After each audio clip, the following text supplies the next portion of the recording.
तो नमस्कार दोस्तों, फिर से स्वागत है आपका हमारे चैनल पर गैलेक्सी डिकोर। तो लॉगरिदम चैप्टर हम खत्म कर चुके हैं।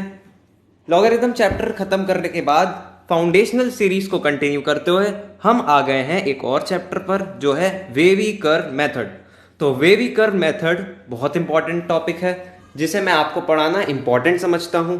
तो पहला लेक्चर है ये वेवी कर्व मेथड का, लॉगरिदम। आई होप आपको बहुत अच्छे से समझ में आया होगा।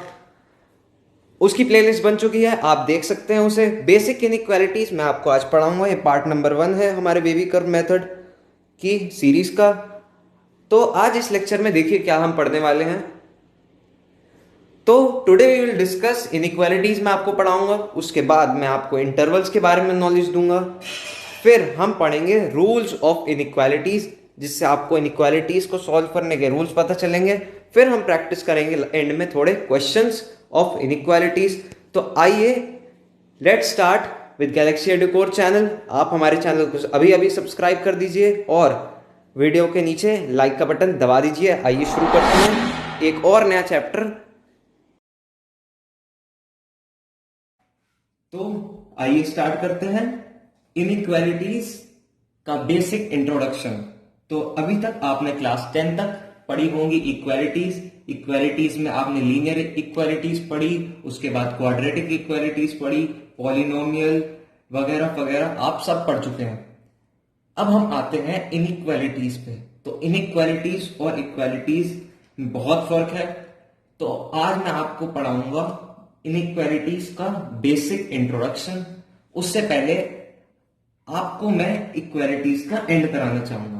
तो इक्वालिटीज आपने बहुत पढ़ चुके होंगे, लेकिन अक्सर आप एक टॉपिक भूल जाते हैं, और वो एक टॉपिक है लॉस ऑफ रूट। तो इस वीडियो में मैं आपको देने वाला हूं बेसिक इंट्रोडक्शन टू इनइक्वालिटीज। तो इनइक्वालिटीज तो अभी थोड़ी देर रुक जाइए, स्टार्टिंग से बिल्कुल बेसिक से डिस्कस करेंगे। बस एक टॉपिक को खत्म कर ले, जो है हमारा लॉस ऑफ रूट, क्योंकि इसमें गलतियां बहुत होती हैं आपसे, आपको क्योंकि कुछ पता नहीं होता लॉस ऑफ रूट के बारे में, कोई आपको बताता भी नहीं है, इसमें आपकी कोई गलती नहीं है।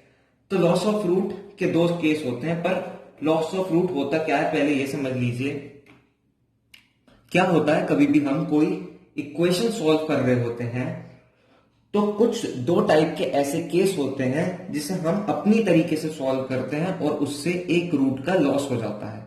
एक रूट यानी हमें नहीं मिल पाता, उस रूट का लॉस हो जाता है। तो उस रूट का लॉस होता कैसे है, आइए दोनों केस बनाते हैं और पढ़ते हैं। तो पहला केस होगा हमारा केस नंबर 1। केस नंबर 1 मैं आपको एक एग्जांपल से समझाता हूं। तो एक एग्जांपल ले लिया हमने केस नंबर 1 का, जो है हमारा x प्लस 1 का स्क्वायर इक्वल्स टू 36। अब मैं कहूंगा आपको इसे सॉल्व करना है, तो आप कहेंगे बहुत आसान है, सिंपली हम इसे सॉल्व कर सकते हैं। x प्लस 1 का स्क्वायर को हम लिख देंगे 6 का स्क्वायर, स्क्वायर में स्क्वायर कट गया जैसे आपकी भाषा में बोलते हैं। तो x प्लस 1 इक्वल्स टू 6 और x equals to 5 is the answer.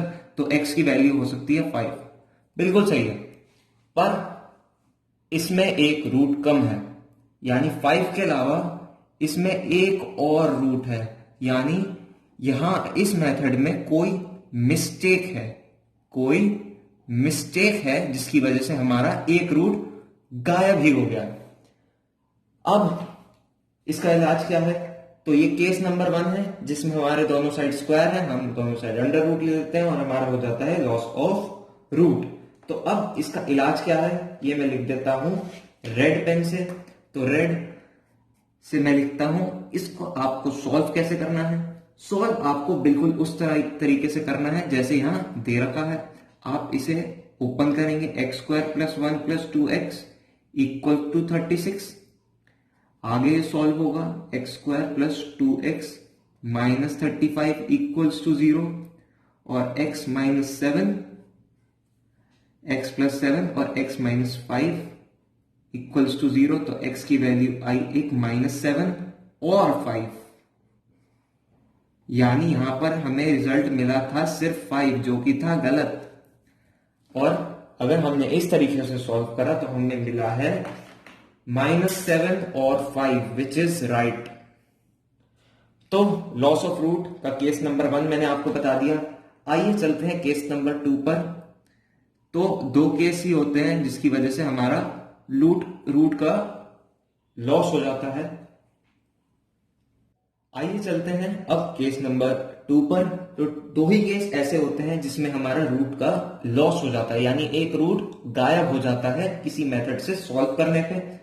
तो केस नंबर 2 का एक एग्जांपल मैं ले लेता हूं। एग्जांपल ऑफ केस नंबर 2 एक मैंने ले लिया, बहुत ही कॉमन एग्जांपल है, t square minus 5t equals to 0। आपको इससे सॉल्व करना है और t की वैल्यू निकालनी है। अब मैं आपको आपकी भाषा बता देता हूं आप कैसे सॉल्व करेंगे। T square equals to 5t, T से 8t गया, यहां पर 8t बचा और t equals to 5। This is the correct answer according to you. पर यह भी गलत है। गलत नहीं है, मतलब एक रूट ही निकला है, कुछ मिस्टेक हुई है यहां पर। उस मिस्टेक को कैसे सही करना है, अब आइए ये देखिए। तो गलती कहां हुई है पहले ये समझिए। गलती यहां हुई है कि आपने टी स्क्वायर माइनस 5t में आप 5t उधर ले गए। तो यहां है टी स्क्वायर और यहां है 5 इंटू टी, यानी ये पॉजिटिव भी हो सकता है नेगेटिव भी हो सकता है, क्योंकि स्क्वायर करने पर हमेशा पॉजिटिव ही आता है। अब इसे सॉल्व कैसे करना है, तो ऐसी इक्वेशन या तो आपको काइनेमेटिक्स में दिखती है कभी कभी, या फिर आपको क्वाड्रेटिक इक्वेशन में भी सॉल्व करने को आती है जब आप डिस्क्रिमिनेंट वगैरह पढ़ते हैं। तो अगर आप इसे सॉल्व करना चाहें तो कुछ इस तरह करेंगे। पहले आप इनमें से t कॉमन निकालेंगे, फिर t माइनस 5 इक्वल टू 0। अब आया आंसर t इक्वल्स टू 0 और 5, यानी इसके दो सॉल्यूशन होंगे, एक 0 और एक 5। तो ये दो केस थे लॉस ऑफ रूट के। ये शायद आपको पहली बार पता चल रहे होंगे आज, पर आपने इसमें गलती कभी ना कभी जरूर की होगी। अब खत्म होती है इक्वालिटीज, अब पढ़ते हैं हम इनइक्वालिटीज, जो है हमारी स्टार्टिंग इस लेक्चर की। ये तो सिर्फ मैंने एक इंफॉर्मेशन दी है जो आपके लिए मुझे इंपॉर्टेंट लगी। अब पढ़ते हैं इनइक्वालिटीज, बिल्कुल बेसिक से लेकर आगे तक। दोस्तों कंटिन्यू करते हैं फिर से हमारे मेन टॉपिक पर, जिसका नाम है इनइक्वालिटीज। तो इनइक्वालिटीज पहले आप समझ लीजिए इसका बेसिक इंट्रोडक्शन। इस वीडियो में मैं आपको पूरी इनइक्वालिटीज के बारे में ही बताऊंगा। तो इनइक्वालिटीज 4 टाइप की होती है, मैंने यहां पर लिख दिया है। ग्रेटर देन और इक्वल टू, लेस देन और इक्वल टू।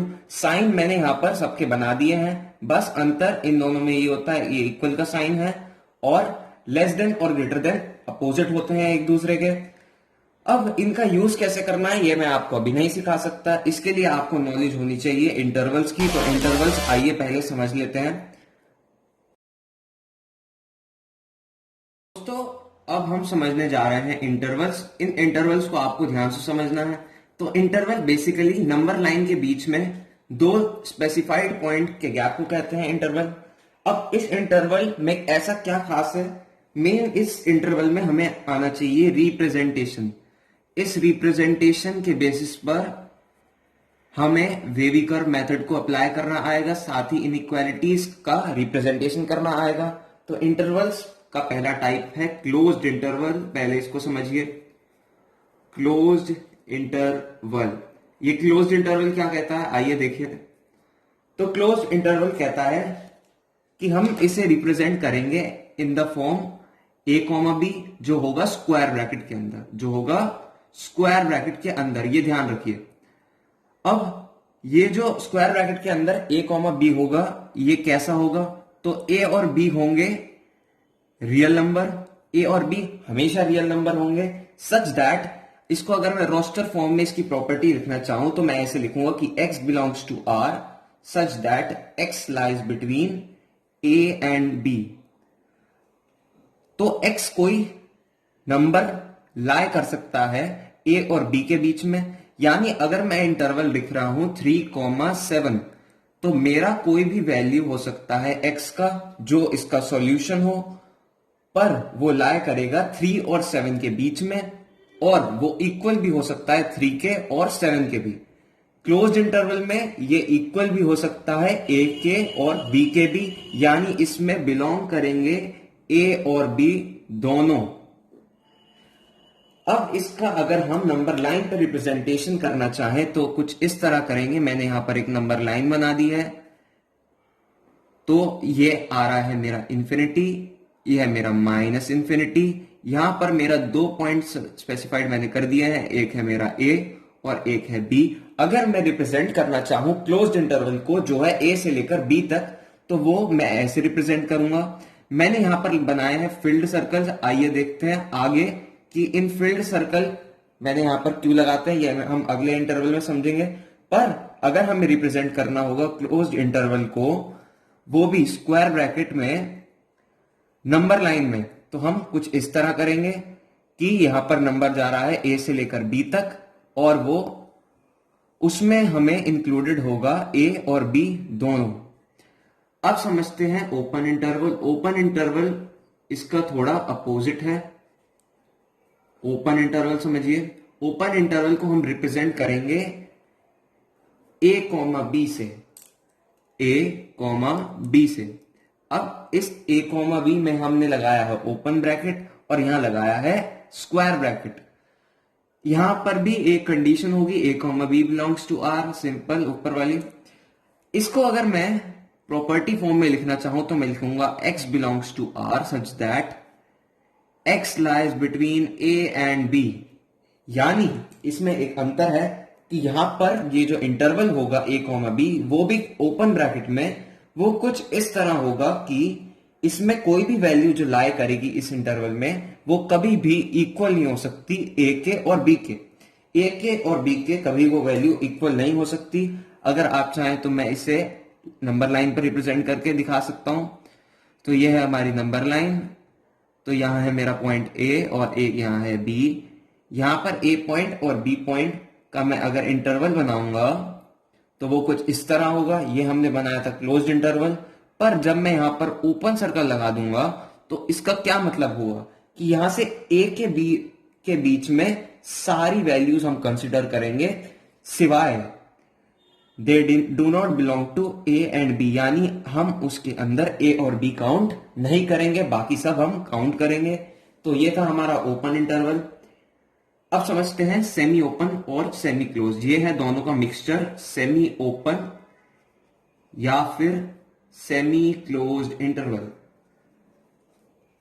ये इंटरवल क्या कहता है, ये है दोनों का मिक्सचर, यानी इसके अंदर ओपन इंटरवल भी इंक्लूडेड हो सकता है और क्लोज्ड इंटरवल भी इंक्लूडेड हो सकता है। आइए देखते हैं पहला एग्जांपल। ये है, हमने लिखा a कॉमा बी, तो यहां एक साइड है हमारा स्क्वायर ब्रैकेट, एक साइड है हमारा ओपन ब्रैकेट। इसका क्या मतलब हुआ, इसको अगर मैं रोस्टर फॉर्म में लिखना चाहूं तो कुछ इस तरह, रोस्टर नहीं सेट बिल्डर फॉर्म में लिखना चाहूं तो कुछ इस तरह लिखूंगा कि यहां पर हमारी कोई भी वैल्यू x है, ये set of values x belong करेगी a से b के बीच में। पर ब्रैकेट्स के अकॉर्डिंग हम एक कंडीशन लगाएंगे, x लाई करेगा a और b के बीच में, पर यहां पर इक्वल का साइन होगा और यहां पर नहीं होगा। ये क्या कंसिडर करता है कि इस इंटरवल में a से b तक सारी वैल्यूज होंगी, पर उसमें a इंक्लूडेड होगा और b इंक्लूडेड नहीं होगा। नंबर लाइन में हम इसे ऐसे प्लॉट करेंगे कि ये हमारी नंबर लाइन है,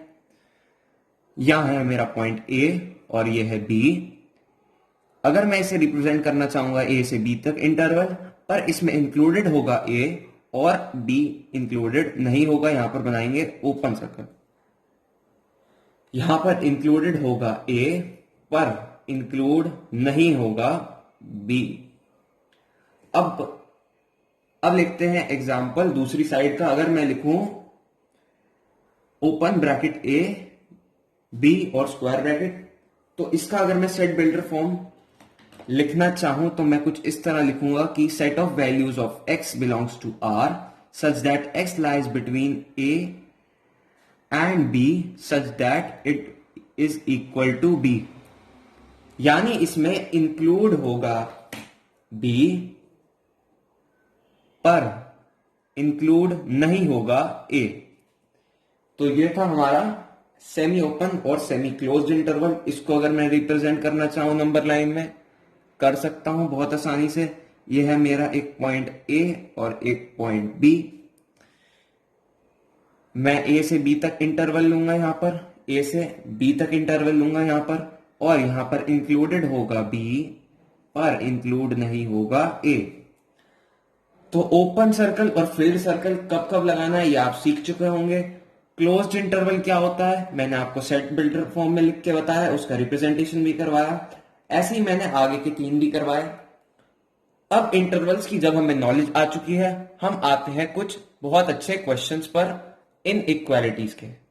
तो आइए देखते हैं कुछ छोटे से क्वेश्चंस को। तो पहला क्वेश्चन आप लिखिए, मैं आपसे पूछ रहा हूं कि ऐसी वैल्यू बताइए x की which is greater than equal to 4, x is greater than 4, x is less than 4, x is less than equal to 4। ये चारों आपको वैल्यूज बतानी है, लिख दीजिए a b c d।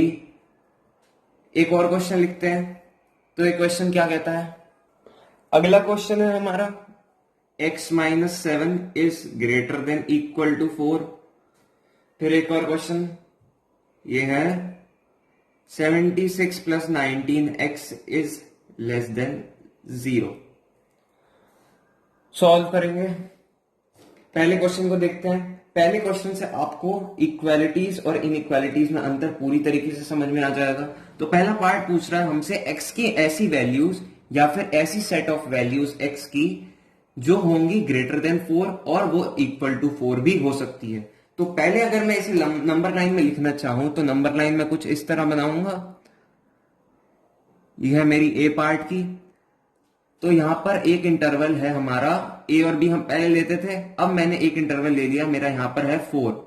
मेरे को वो सेट ऑफ वैल्यूज चाहिए जो है ग्रेटर देन और इक्वल टू 4। तो यहां पे फील्ड सर्कल मैंने बना दिया और यहां मैं इंफिनिटी की तरफ बढ़ता चला। यहां पर मेरा इंफिनिटी है, यहां माइनस इंफिनिटी है, यहां पर वैल्यूज डिक्रीज होती जाएंगी, यहां पर इंक्रीज होती जाएंगी। अब ये देखिए जो मैंने रिप्रेजेंट करा है वो क्या शो कर रहा है, ये शो कर रहा है कि यहां पर इंक्लूडेड होगा 4 और सारी वैल्यूज जो 4 से बड़ी है वो भी इंफिनिटी तक। तो यहां मेरा आंसर होगा पहले पार्ट का 4 से इंफिनिटी तक। और यहां पर इंफिनिटी या फिर माइनस इंफिनिटी में हमेशा क्लोज इंटरवल नहीं लगता, ओपन इंटरवल लगता है, क्योंकि ये वैल्यू कोई डिफाइंड नहीं होती। और 4 पर यहां पर इक्वल का साइन है तो 4 इंक्लूडेड होगा, जिसकी वजह से यहां पर स्क्वायर ब्रैकेट लगा। अब मैं रिप्रेजेंट करना चाहूंगा कि x इज ग्रेटर देन 4, तो ये मैं रिप्रेजेंट करूंगा कुछ इस तरह। ये मेरी नंबर लाइन है, ये मेरी नंबर लाइन है बी पार्ट की। यहां पर माइनस इंफिनिटी है, यहां पर इंफिनिटी जा रहा है। ये है मेरा 4th और यहां पर मैं ओपन सर्कल लगाकर एक्सटेंड करूंगा इंफिनिटी तक, यानी सारी वैल्यूज जो होंगी 4 से ज्यादा, पर 4 इंक्लूड नहीं होगा, इसलिए आंसर है 4 से इंफिनिटी, जहां पर दोनों साइड हमारा लगा है ओपन ब्रैकेट। अब आते हैं x इज लेस देन 4 पर। x इज लेस देन 4 का अगर मैं रिप्रेजेंटेशन करना चाहूं लाइन पर तो कुछ इस तरह करूंगा कि यहां पर मेरा 4th पॉइंट है, 0.4 है ये मेरा। अब मेरे को वो सेट ऑफ वैल्यूज चाहिए जो होंगी 4 से कम। अगर 4 से कम मुझे वैल्यू चाहिए तो ये माइनस इंफिनिटी तक जानी चाहिए, पर यहां पर क्या इंक्लूड होगा 4? नहीं, इक्वल का साइन नहीं लगा तो 4 इंक्लूड नहीं होगा और आंसर आएगा हमारा माइनस इंफिनिटी से लेकर 4 तक विद ओपन ब्रैकेट। आगे देखते हैं, एक और नंबर लाइन बनाते हैं आखिरी पार्ट के लिए इस क्वेश्चन के। तो ये नंबर लाइन मैंने बना दी है जो जा रही है इंफिनिटी से लेकर माइनस इंफिनिटी तक। ये है मेरा पॉइंट 4th। अब ये वैल्यूज पूछ रहा है जो होंगी लेस देन 4 और इक्वल टू 4। तो ये सारी वैल्यूज लेस देन 4 हैं, पर इक्वल टू वैल्यू कौन सी है, ये वाली। तो फील्ड सर्कल बना दिया यहां पर और यहां पर मेरा आंसर होगा माइनस इंफिनिटी से लेकर 4 विद इंक्लूडेड क्लोज्ड ब्रैकेट। अब इस क्वेश्चन से आपको पूरी तरीके से समझ में आ गया होगा कि कैसे भी कोई एक सेट ऑफ वैल्यूज को रिप्रेजेंट करना है नंबर लाइन पर और सॉल्यूशन देखना है क्या है इसका। देखिए और समझिए क्वेश्चन नंबर 2 को। क्वेश्चन नंबर 2 देखिए, x minus 7 is greater than equal to 4 की वैल्यू हमसे ये पूछ रहा है। तो सॉल्व कैसे करना है? सॉल्व हम वैसे ही करेंगे जैसे हम इक्वालिटी में करते थे। हम किसी भी नंबर को अदर साइड ले जा सकते हैं, पर साइन चेंज करना होगा। कैसे करना होगा देखिए, तो हमसे पूछ रहा है x minus 7 will be greater than equal to 4, तो x is greater than equal to 11 हो जाएगा ये।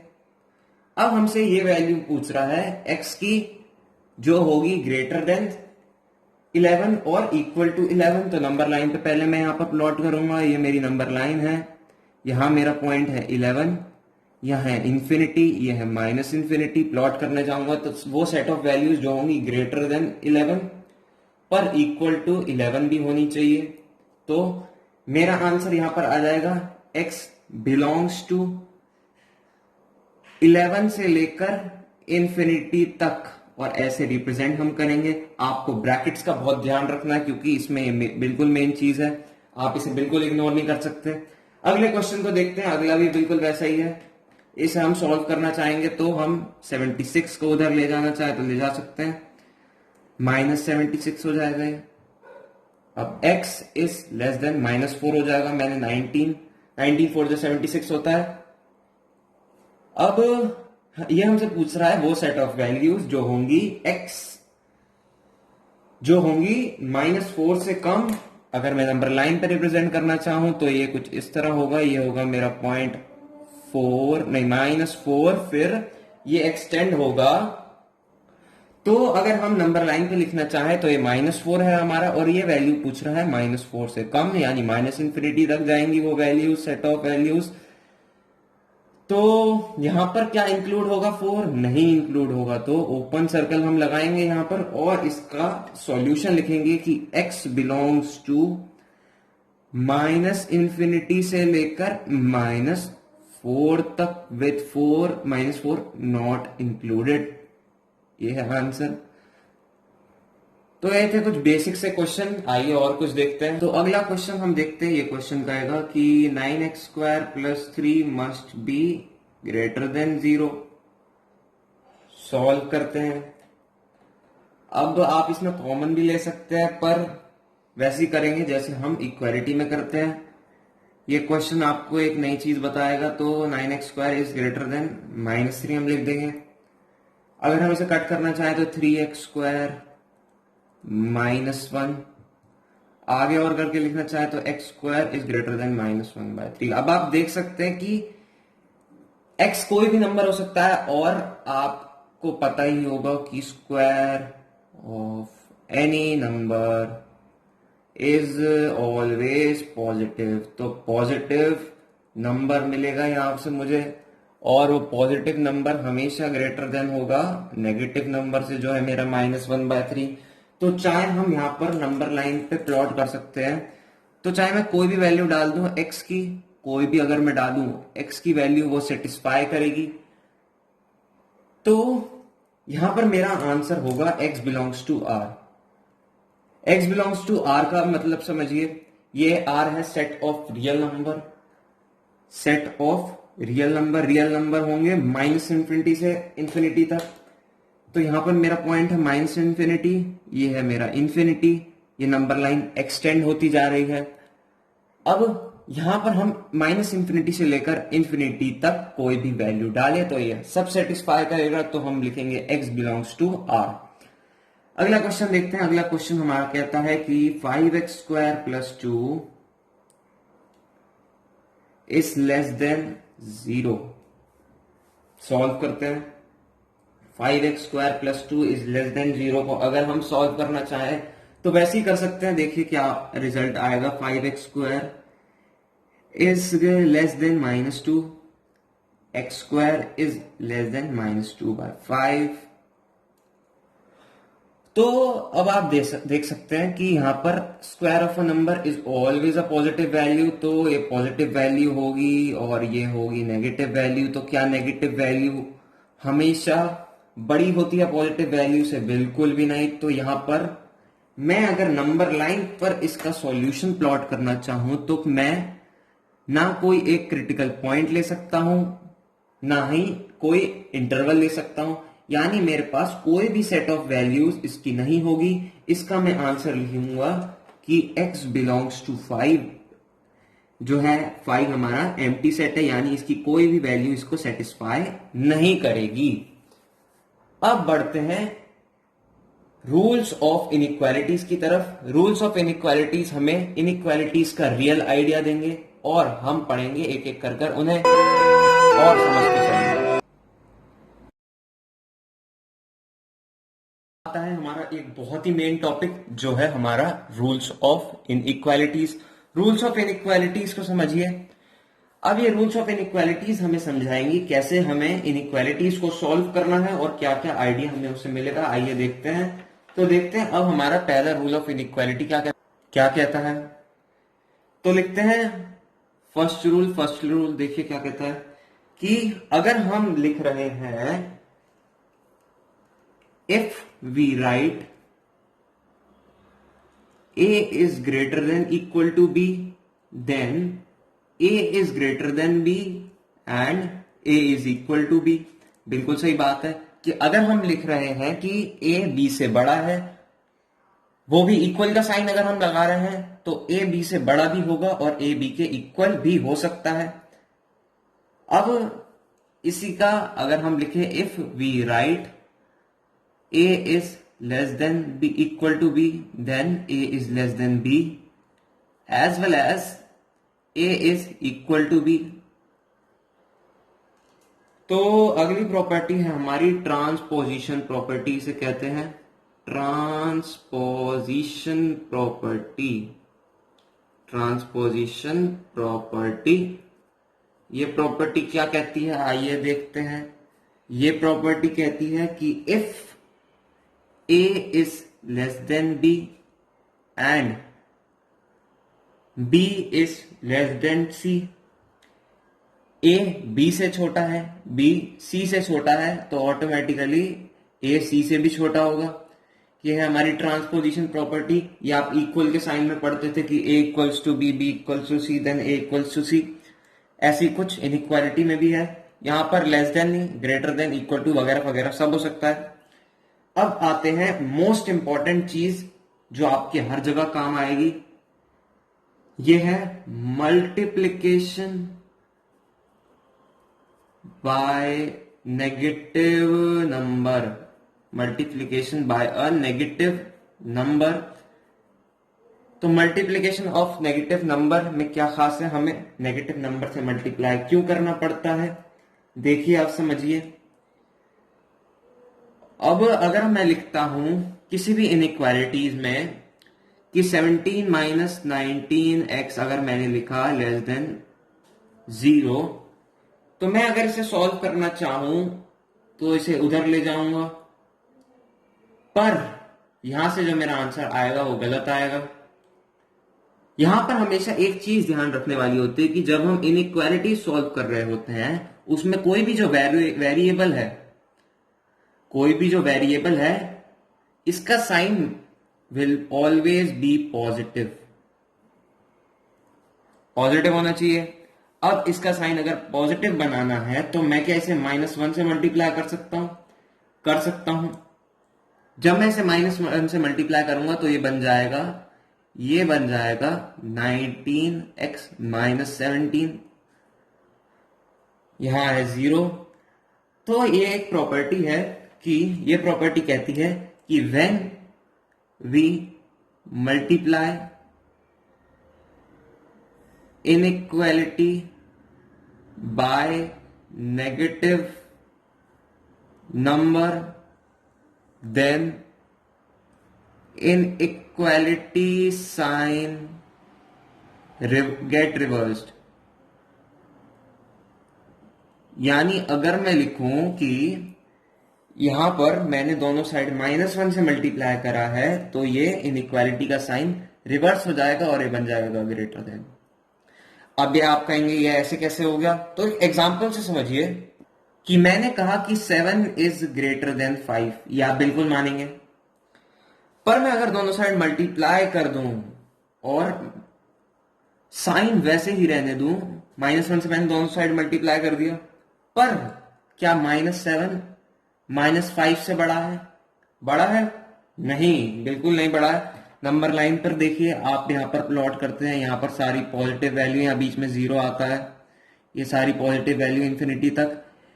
यहां है मेरा -5, -6, -7 ऐसे करके वैल्यू डिक्रीज होती जाती है। तो -7 बड़ा नहीं है -5 से, यानी जब भी हम मल्टीप्लाई करेंगे नेगेटिव नंबर से तो साइन रिवर्स होगा और ये चीज तब जाकर सही होगी।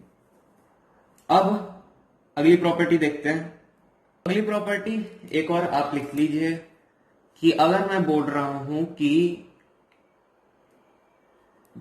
a is less then b और a और b दोनों नंबर हैं ग्रेटर देन 0 यानी पॉजिटिव हैं, तो अगर मैं लिखूंगा b की पावर r बड़ा है a की पावर r से, तो ये करेक्ट होगा जब r होगा ग्रेटर देन 0। अब इसे एक तरीके से समझिए कि मैं कह रहा हूं कि 5 इज ग्रेटर देन 3। अब मैं यहां पर r कोई भी रख देता हूं यहां पर कि 5 की वैल्यू मैं यहां पर 2 रख दूंगा। 5 की वैल्यू यहां पर मैंने 2 रख दी और यहां पर 3 की वैल्यू भी 2 हो गई, तो 25 इज ग्रेटर देन 9। ये बिल्कुल सही है, पर ये तभी वैलिड होगा जब r इज ग्रेटर देन 0। अगर मैं यहां पर कोई नेगेटिव नंबर ले लेता जैसे 5 की पावर -1 इज ग्रेटर देन 3 की पावर -1, तो 1/5 इज ग्रेटर देन 1/3 नहीं होता। तो यह है प्रॉपर्टी पावर की। अब आते हैं बहुत इंपॉर्टेंट प्रॉपर्टी की, जो है squaring property. Squaring property, squaring property आइए देखते हैं क्या कहती है। स्क्वायरिंग प्रॉपर्टी कहती है कि if a is greater than b then a square is greater than b square is not always following। इसका क्या मतलब हुआ? मैं एक एग्जांपल से समझाता हूं आपको कि मैं लिख रहा हूं कि 7 इज ग्रेटर देन 5। अब मैं दोनों का स्क्वायर करूंगा तो मेरे को पता चलेगा कि 49 इज ग्रेटर देन 25। बिल्कुल सही बात है, पर मैं यहां अगर ले लेता हूं कि -7 इज ग्रेटर देन -10, यह सही चीज है। अब मैं इसका स्क्वायर करता हूं, 49 इज ग्रेटर देन 100। अब बताइए ये क्या सही है? नहीं है। तो ये जो कभी कभी हम स्क्वायरिंग करते हैं ये कभी कभी गलत हो जाती है। अब ये गलत होने की कंडीशन क्या है ये सुनिए। It follows rule. कौन सा रूल? ये फर्स्ट में लिख देता हूं कि if a is greater than b then a square is greater than b square. ये वाला रूल ये तभी फॉलो होता है, it follows rule number 1 only when absolute value, absolute value को आप मॉड भी कह सकते हैं, कि mod of a is greater than mod of b। ये चीज तभी फॉलो होगी जब mod of a is greater than mod of b। इस केस में एक -7 का मॉड होगा 7 और ये ग्रेटर देन नहीं है 10 से, तो इसकी वजह से यहां पर आंसर गलत आया। तो ये प्रॉपर्टी तभी फॉलो होगी जब हमारा रूल ये होगा। स्क्वायरिंग के बाद आते हैं रेसिप्रोकल प्रॉपर्टी पर। ये प्रॉपर्टी है reciprocal property,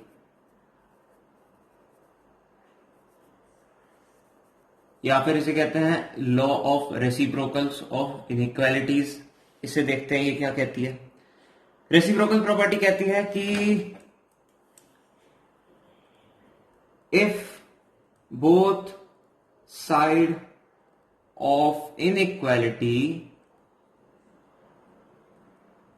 have same sign, अगर दोनों साइड इनइक्वालिटी में सेम साइन होगा, then while taking reciprocal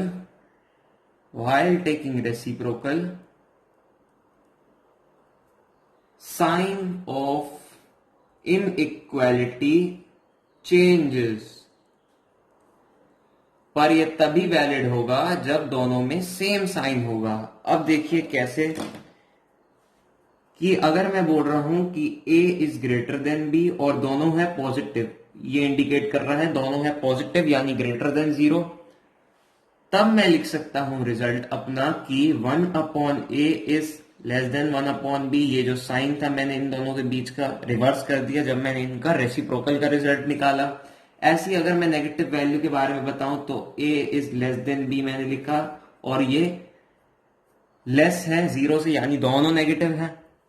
अगर ये दोनों नेगेटिव है तो मैं इसे कुछ इस तरह लिखूंगा, दोनों का साइन सेम है तो इनके रेसिप्रोकल करने पर इनइक्वालिटी रिवर्स हो जाएगी। इनइक्वालिटी रिवर्स होगी तो ये कुछ ऐसी बन जाएगी इन दोनों के बीच की वाली। तो ये था लॉ ऑफ रेसिप्रोकल्स। अब आते हैं लॉ ऑफ रेसिप्रोकल के दूसरे पॉइंट पर। ये था पहला पॉइंट। दूसरा पॉइंट देखिए क्या कहता है। दूसरा पॉइंट कहता है कि बट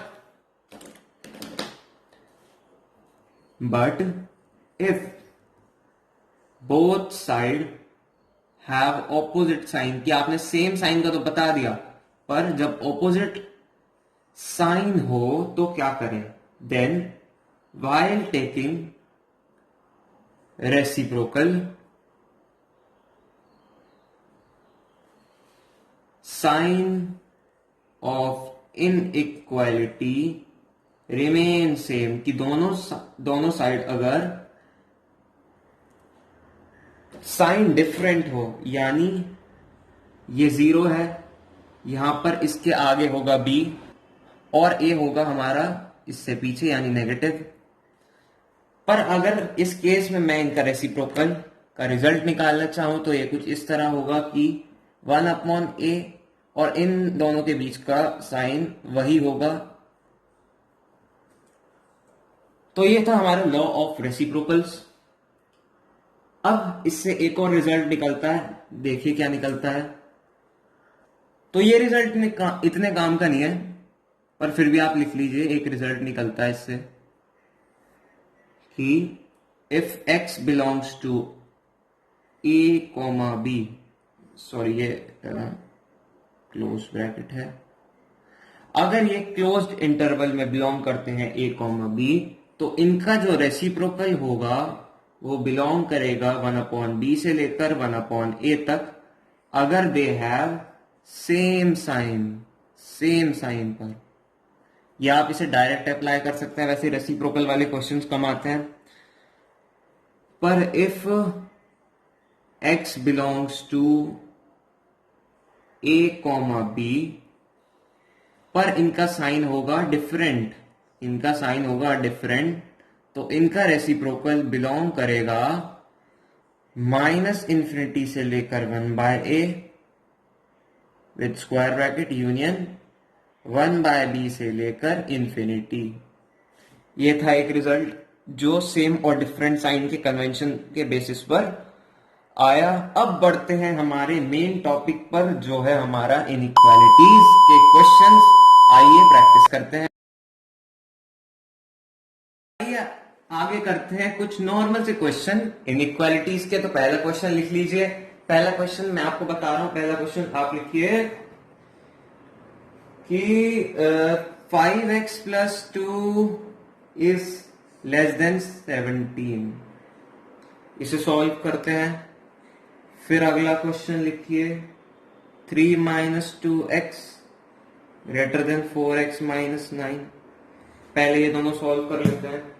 इन दोनों सॉल्व करने से हमें पता चल जाएगा कि हम इनइक्वालिटीज को कैसे सॉल्व कर सकते हैं। तो 5x + 2 इज लेस देन 17 दे रखा है, तो हम बिना कुछ करे से उधर ले जाते हैं।